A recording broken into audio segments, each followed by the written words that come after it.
신부가 그래도 다행히 목사가 아니기가 다행이에요. 전에 내려오는 것이 신부요. 신부가 버스를 탔는데 오른쪽에는 할머니가 타고 왼쪽에는 예쁜 숙녀가 탔는데 시골길을 가는데 버스가 얼마나 출렁거리는지 오른쪽으로 기울어지면 하나님 시험에 들지 말게 하옵소서. 왼쪽으로 기울어지면 하나님 주님의 뜻대로 하옵소서. 그러면서 같다고 하는 이야기가 있습니다. 물론 누가 만들어낸 이야기겠습니다마는 왜 이런 말씀을 드리느냐.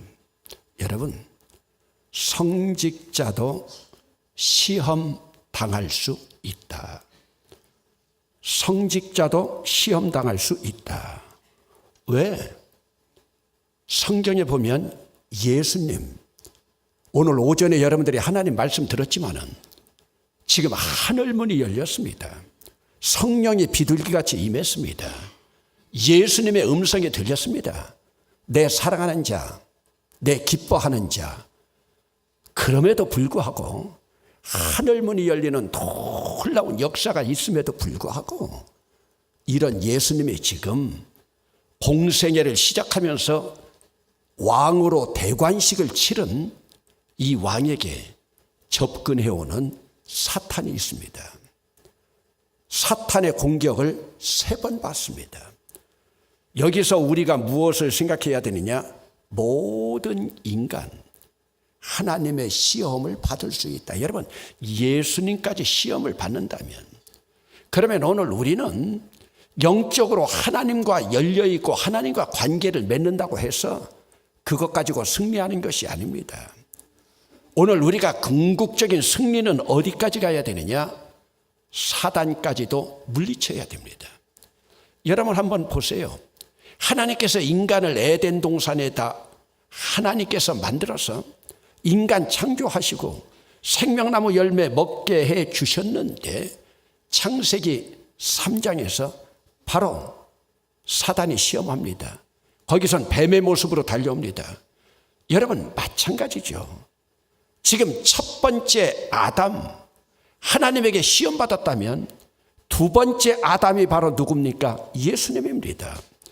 첫째 아담이 시험당한 것처럼 둘째 아담으로 오신 예수님도 지금 시험당하고 있습니다. 그러나 첫째 아담은 그 시험을 물리치지 못하고 에덴 동산에서 쫓겨나지만 둘째 아담인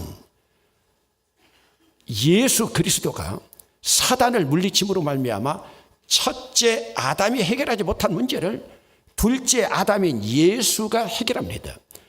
그래서 여러분 창세기에서는 3장에서 사단의 시험이 나오지만 여러분 마태복음에서는 지금 4장에서 마귀의 시험이 창세기 그림하고 똑같이 나타나고 있습니다. 여러분 일반적으로 구약 성경이 유대인들의 토라로 시작이 되어진다고 하면 오전에도 말씀드렸지만은 마태복음은 특별히 콧대 높은 유대인들을 복음화시키려고 하는 그들을 향한 메시지입니다. 첫째 아담이 해결하지 못한 것을 둘째 아담인 예수 그리스도께서 오셔서 해결하시는 그림이 오늘 본문의 그림입니다. 여러분들이 인정하건 인정하지 않건 인간은 아무리 고상한 척해도 아무리 고상한 것 같지만은 누구나 물질적인 문제, 육적인 문제 여기에서 헤어날 수가 없습니다. 육적인 문제가 뭡니까? 여러분 이전에 여러분들이 많은 기록물을 보고 역사적인 사실을 보아도 히틀러 치하에서 수용소에 가 있던 유대인들 가운데 얼마나 많은 박사들이 있었고 얼마나 많은 대학 교수들이 있었고 얼마나 많은 훌륭한 사람들이 있었습니까? 그러나 그들이 수용소에서 가장 심각한 문제는 첫째가 그들의 육적인 문제입니다. 육적인 문제가 뭐예요? 굶주림의 문제죠. 배고픔의 문제죠. 그리고 여러분들이 마시는 커피잔, 조그만 커피잔에다가 물 한 컵을 주면서 그것 가지고 마시고 세면하라. 여러분 인간의 생존 문제입니다. 그렇기 때문에 지금 예수님을 향해서도 지금 사단이 시험으로 돌아오고 있는데 제일 먼저 육적인 문제입니다. 먹는 문제입니다. 둘째가 영적인 문제입니다. 여러분, 인간은 육적인 문제 다음으로 영적인 문제로 나아가고, 영적인 문제 다음으로 인간 본성 속에 나타나고 있는 것이, 우리 인간은 예수님께서 보여주시고 있는 것이 목적 지향적인 인간입니다. 그렇기 때문에 목적이 없으면요, 오늘 인간은 살아가지만 살아갈 의미를 찾지 못합니다.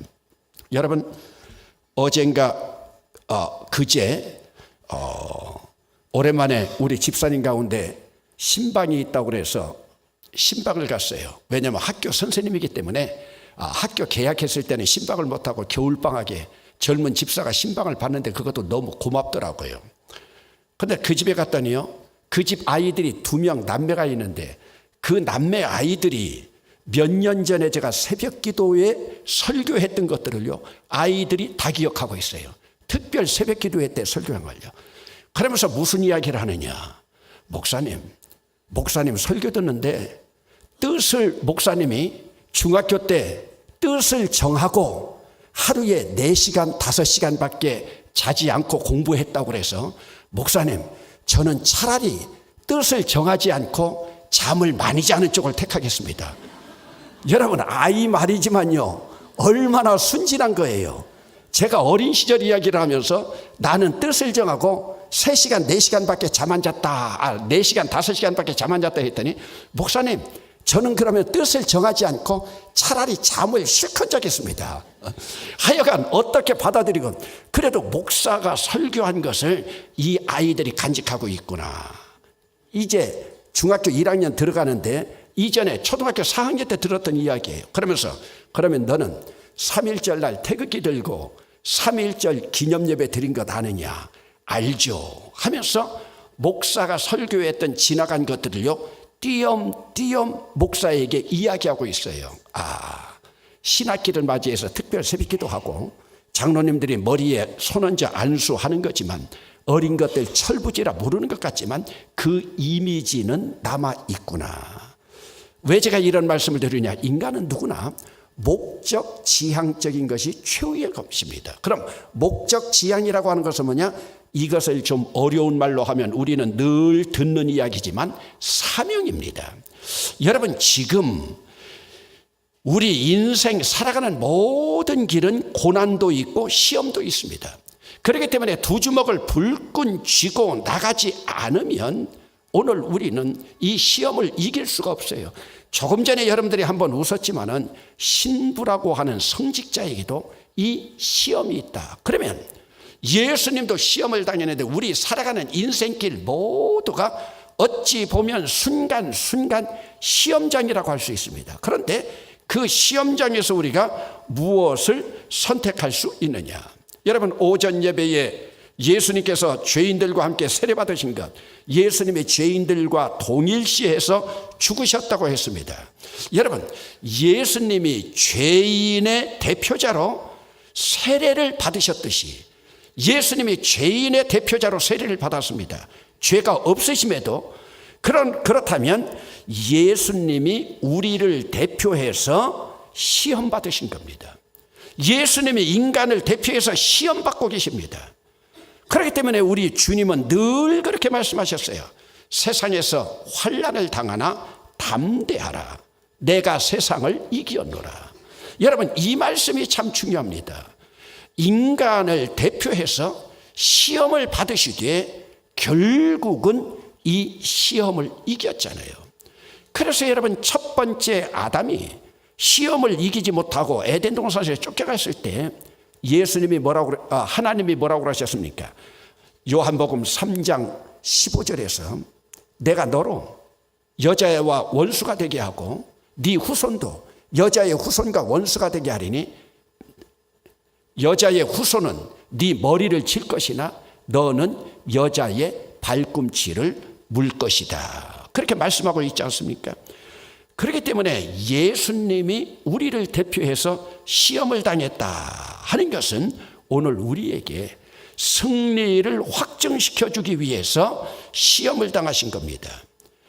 그렇기 때문에 왕으로 오신 예수 그리스도는 이제 사탄의 왕국까지 정복을 해야 되는데, 오늘 우리 인간들에게 아무리 주님 앞에 예수 믿고 왕 노릇을 감당해 나간다 하더라도 사탄이 우리를 유혹하면요, 여러분, 우리 속담에도 장정 10명이 도둑 하나 지키지 못한다 하는 식으로 사단이 하나 우리를 유혹하기 시작하면요, 그 유혹에서 이긴다고 하는 것이 쉽지 않습니다.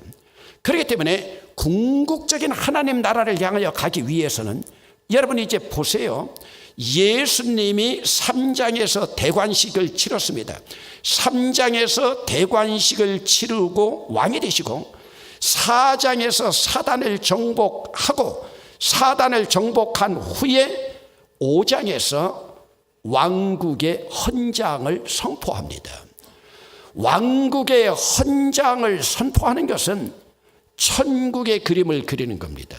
천국의 그림은 사단을 이기지 않고는 천국의 그림을 그릴 수가 없어요. 그래서 4장에서 주님께서 온전하게 사단을 물리치시고, 음부의 무질서의 추악함 속에서 그것을 물리치시고 주님이 등극하시는 겁니다. 그러면 여러분 1절에서 5절까지는 제가 돌아오는 수요일 날 하기 위해서 제가 남겨두었고, 6절에 보면은 6절에서 우리를 늘 유혹하는 것이 무엇이냐, 이미 3절에서도 말씀드렸지만은 이르되 네가 만일 하나님의 아들이거든, 네가 만일 하나님의 아들이거든. 여기선 지금 조건절로 가정법을 썼습니다. 너 하나님 아들이 아닐 수도 있어. 그런데 만일 네가 하나님의 아들이가, 네가 또 감히 만왕의 왕으로 메시아로 이 땅에 오신 예수님께 하는 말씀입니다. 그러면서 네가 하나님의 아들이거든, 이것도 오늘 우리에게 사단이 접근해 오고 있는 겁니다. 네가 만약 하나님의 일꾼이라면, 네가 목사라면, 만약 네가 장로라면, 네가 권사라면, 네가 재직이라면, 하나님의 일꾼이라면, 또 네가 만일 예수 십자가의 보혈로 능력 받은 자라면, 네가 하나님 아들의 권세를 가진 자라면, 오늘 여기에 다가오는 것은 우리의 실생활 모든 것입니다. 네가 만약 공부를 잘한다면, 네가 만약 재주가 있다면, 여기서 한마디로 말씀드리면 이것은 바로 무슨 가정이냐, 왜 네가 십자가가 필요하냐, 너는 네 재주도 있고, 너는 능력도 있고, 너는 권세도 있고, 그만큼 세상에서 잘 나가고 있는데 왜 십자가냐, 왜 세례냐, 왜 왕노릇을 하려고 하느냐, 그러면서 유혹하고 있습니다. 그러면서 만약 내가 하나님의 아들이거든 뛰어내려 보아라. 성전 꼭대기에서 뛰어내리라고 하는 거예요. 이것은 바로 무엇을 말하고 있느냐, 영웅주의를 말하고 있습니다. 오늘 우리 인간에게 가장 유혹받기 쉬운 것이 바로 이 영웅주의입니다. 또 하나 성공주의입니다. 또 하나 번영주의입니다. 오늘 한국교회가 쇠퇴하게 된 가장 큰 원인, 이것은 바로 여기에서부터 기인합니다. 그러면서 요한 3서에서 나오는, 순복음에서 제일 먼저 주장했던 네가 잘되고 범사에 잘되며 네가 강건하리라, 삼박자 구원. 여러분, 예수는 삼박자 축복에서부터 먼저 오는 것이 아니에요. 오늘 우리가 사단을 물리칠 수 있는, 그러면서 사단을 물리칠 수 있는 가장 큰 것이 뭐냐, 지금 여기 영적인 문제로 한번 네가 뛰어내려 보아라, 영웅주의입니다. 여러분 정치학에서도 보면은 센세이셔널리즘이라고 하는 말이 있습니다. 여러분 센세이션이라고 하는 말은 많이 들어봤죠. 센세이셔널리즘이라고 하는 것은 무엇이냐, 인기 영합주의입니다. 여러분 지금 문재인 정부도요, 가장 큰 문제가 인기 영합주의입니다. 지금 나를 지지하는 프로테이지가 70%를 넘으니까, 여러분 여론조사를 우리가 다 믿을 수가 있겠습니까? 여러분 분명히 알아야 돼요. 이게 바로 포퓰리즘이에요. 인기 영합해서 이 많은 국민들이 나를 지지하고 있으니까 국회 야당 너희들 대화하지 않아도 상관없다. 우리는 국민들하고 직접 대화하겠다 하면서 나아가고 있는 인간적인 조건을 자랑하고 있는 이런 모습들, 여러분 오늘 우리는 여기서 탈피해야 돼요. 네가 하나님의 아들이거든 뛰어내려 보아라. 그러다 보니까요, 어떤 신비주의적인 기도원 같은 원장들이요, 죽어가는 사람을 죽었는데도 장례 치르지 않고 부활할 것이다, 내가 부활시킬 수 있다, 이런 것들이 다 뭐예요? 인기 영합주의에 사로잡혀 있는 것이죠. 여러분, 목사가 목회하면서도 가장 힘든 교인들이 누군 줄 압니까? 인기 영합주의에 빠져 있는 사람들이에요. 왜 내 이름이 없느냐? 왜 나를 인정해 주지 않느냐? 그게 뭐예요? 나병에 걸린 거예요. 오직 나. 그래서 여러분 누가복음 15장에도 보면은 마다들이 뭐라고 합니까? 내가 여러 해 아버지를 섬겨 명을 어김이 없거늘 내게는 내 벗으로 더불어 염소 새끼 한 마리도 잡아준 적이 없더니 아버지의 분깃을 창녀와 함께 삼켜버린 동생에게 송아지를, 그것도 내 송아지를. 여러분, 한 절에 나라고 하는 단어가 4번이나 나오고 있습니다. 여러분, 오늘 예수 믿는 것은, 내가 물로 내려간다고 하는 것은 나를 내려놓는다는 말이에요. 나를 내려놓는 자리에 주님을 올려놓는 거예요. 오늘도 사탄은 우리에게 무엇을 유혹하는 줄 압니까? 꽃이 되라, 꽃이 되라, 활짝 핀 꽃이 되라고 유혹합니다. 그래서 우리는 교회 봉사하면서도 때때로 보면요, 사람들에게 많이 눈에 띄는 곳에서 사역하기를 좋아합니다. 어두운 데서 사역하는 것 참 힘들어합니다. 지금 우리 교회만 예외이고 신년 돌아오면서도 좀 다른 교회 목사들이 늘 저에게 전화하는 것이요, 대봉교회는 식당부가 어떻게 그렇게 돌아가느냐, 왜 그러냐고 하니까 자기들 이제 식당부를요 외부 업체에 줘야 되겠대요. 식당 일하는 사람들을 이제 인력시장에서 데려다가 일을 시키겠다고 하는 거예요. 여러분, 그것도 손가락질 할 거 없어요. 충분히 이해가 갑니다. 왜? 요즘 두 부부가 함께 직장생활을 하면서 여자들도 일주일 동안 직장에서 시달리다가 교회까지 와서 또 자신물을 담근다. 저는 그것을 욕하지 않습니다. 여러분들도 함부로 욕하지 마세요. 한번 생각해 보세요. 일주일 동안 직장 다니면서 고생하고 있는데 주일날도 와서 또 고생해야 되느냐. 그 나름으로도 이해가 가지만 이제 옛날 신앙에 젖어 있는 어른들이 지금 우리 대봉교회 같이 돌아가는 데가 없어요. 내단교회도요, 지금 다른 교회들이요 비롯해가지고 우리 교회 얼마 전에도 벤치마킹 온 그런 교회들이 있잖아요. 왜요? 사람들은 꽃이 되기를 원하지. 그러면 여러분, 꽃이 된다고 하는 것은 뭡니까? 그 꽃이요, 바로 화류의 인생이 바로 꽃이에요. 화류할 때 화자가 뭐예요? 꽃화자예요. 그런데 그 인생은 오래가지 못합니다. 오늘 우리는 꽃이 아니라 열매가 되어야 합니다. 열매는 뭐예요? 자기를 죽여서 꽃이 시들어가지고 그 위에 희생하고 헌신함으로 말미암아 열매가 맺힙니다.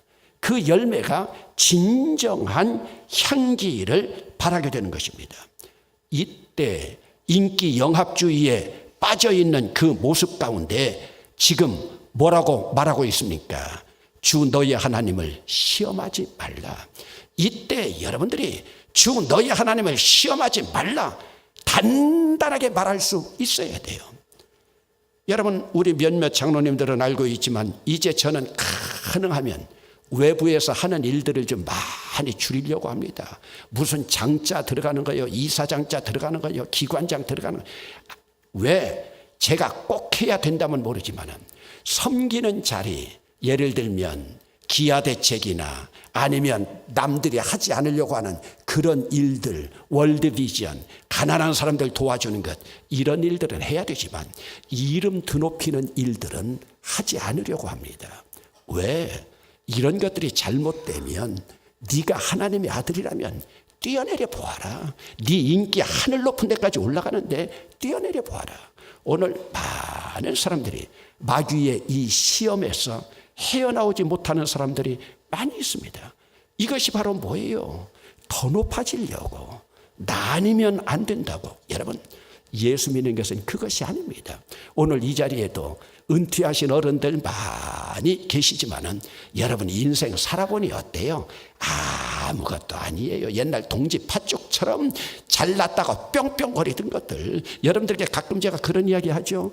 초등학교 때 동지 팥죽 끓일 때에 제가 가서 주걱으로 큰 가마솥에요 젓고 있으면요 잘났다고요 뿅뿅뿅. 어떤 것들은 뿅뿅거리다가도요 제가 젓고 있는데 뜨거워가지고요 얼굴에서 땀방울만 떨어져도요 다 사라져버리더라고요. 여러분 한번 보세요. 이번에도요 여러분 동지 지나간 지 얼마 안 돼요. 이 동지 때 저 잘났다고 뾰족 올라온 거 지금까지 있어요? 지금까지 있어요? 없어요. 뾰족 올라온 거예요. 이래서 화무 11원이에요. 권좌 10년이에요. 그렇게 잘 나가던 역대 대통령들 보세요.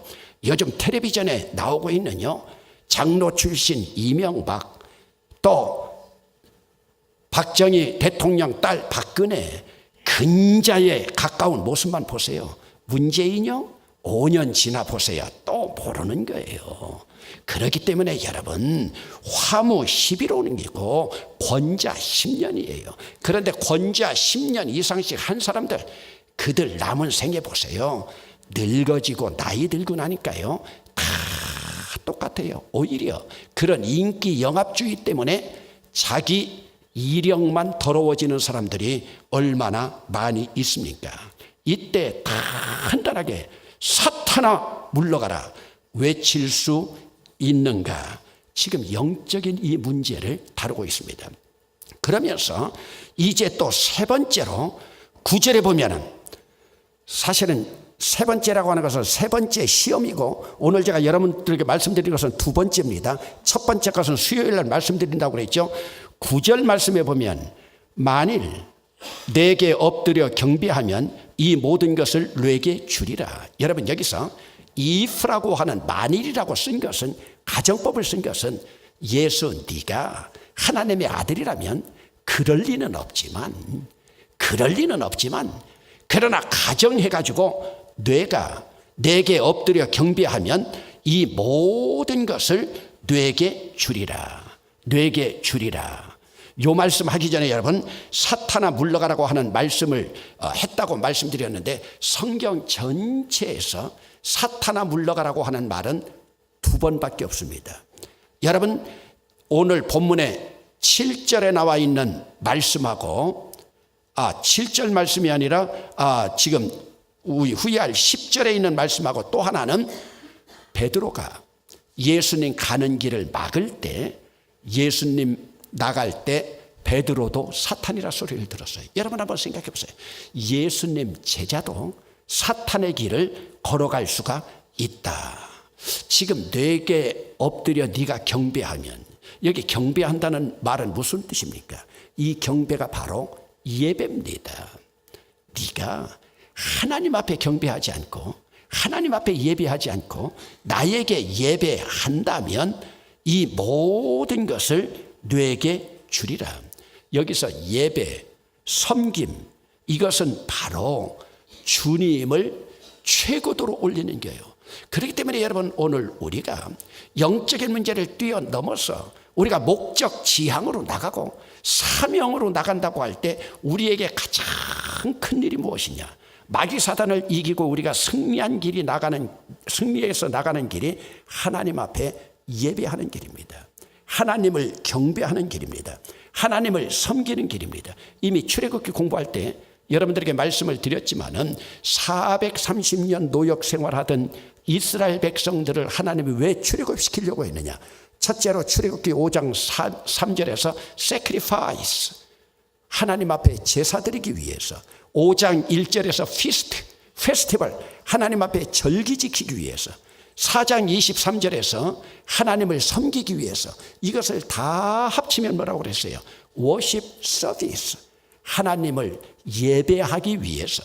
그러므로 오늘 우리는, 조금 전에도 여러분들이 점심 식사를 했지만 예수님의 식사가, 하나님의 식사가 뭐예요?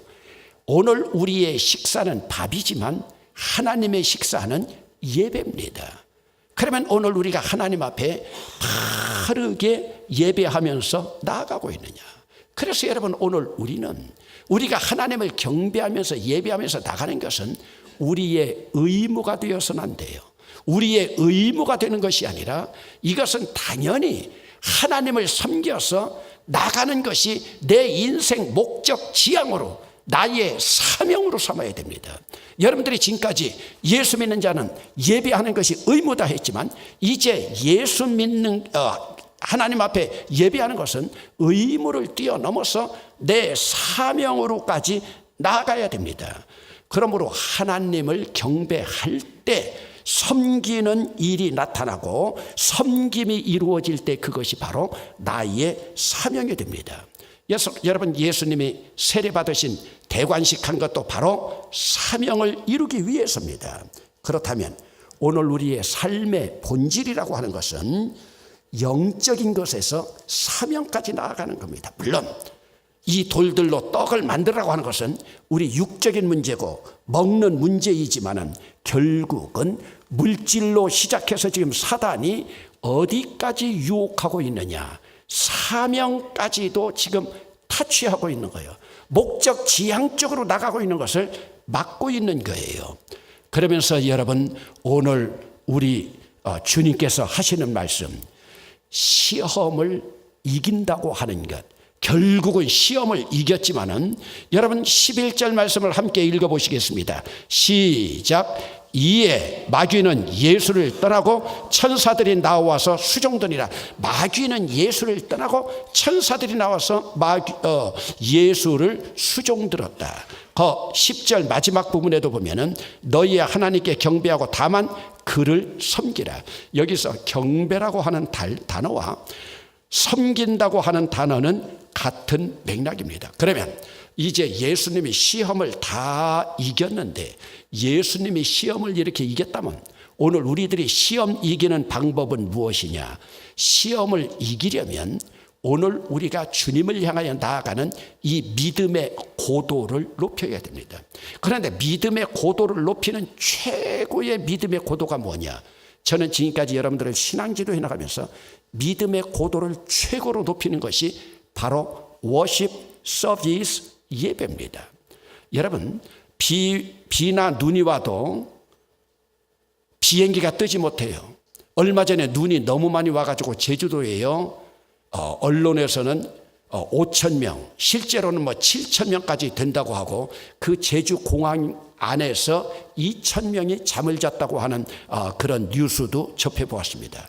여러분, 눈이 조금만 와도요, 어떨 때는 안개가 끼어도 비행기가 뜨지를 못합니다. 그런데 어지간한 비가 오고 눈이 와가지고 앞이 캄캄해도요, 비행기가 고도를 팍 높여가면요, 아래에서는 비가 오고 안개가 껴있고 눈이 오지만 고도를 높인 그 자리에는요, 청명한 하늘이고 태양 광선이 그곳에 비치고 있는 모습을 저는 비행기 타고 다니면서 많이 보았습니다. 여러분, 우리 삶의 현장에서 비가 오고 눈이 오지만 이 믿음의 고도를 탁 높여서 저 위에서 살아가면 청명한 하늘이 보이고 태양 광선이 보입니다. 똑같이 햇볕이 쬐고 있지만 여러분, 초콜릿은 태양빛에 녹습니다. 그런데 진흙은 태양빛에 단단해집니다.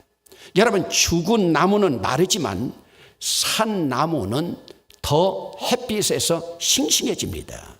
시험을 만나도 우리가 믿음의 고도만 높이면 맑은 날을 바라볼 수가 있습니다. 특별히 우리 인생에서 여러분들이 시험 당하는 가장 큰 이유가 무엇이냐? 예수 그리스도 바라보는 눈이 다른 곳으로 향할 때, 십자가를 바라보던 눈이 다른 곳으로 향할 때, 교회를 다니던 눈이 세상으로 눈을 돌릴 때. 얼마 전에 오랜만에 교회 나온 분이 있어요. 왜 이렇게 오랫동안 나오지 않았느냐? 목사님, 하루 이틀 빠지다 보니까 그것이 습성이 돼가지고요, 이제 절대 빠지지 않겠습니다.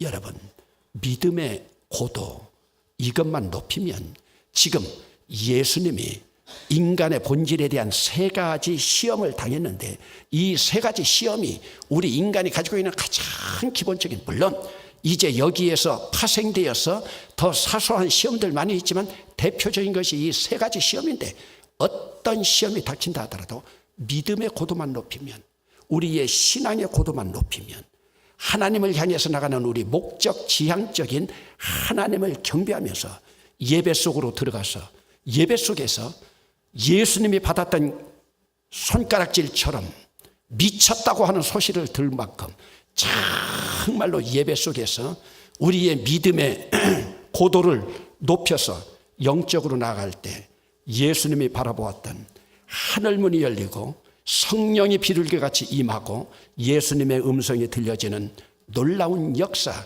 이 단계쯤 가면 이 세상에 두려울 것이 아무것도 없습니다. 세상에서 환난을 당하나 담대하라, 내가 세상을 이겼노라.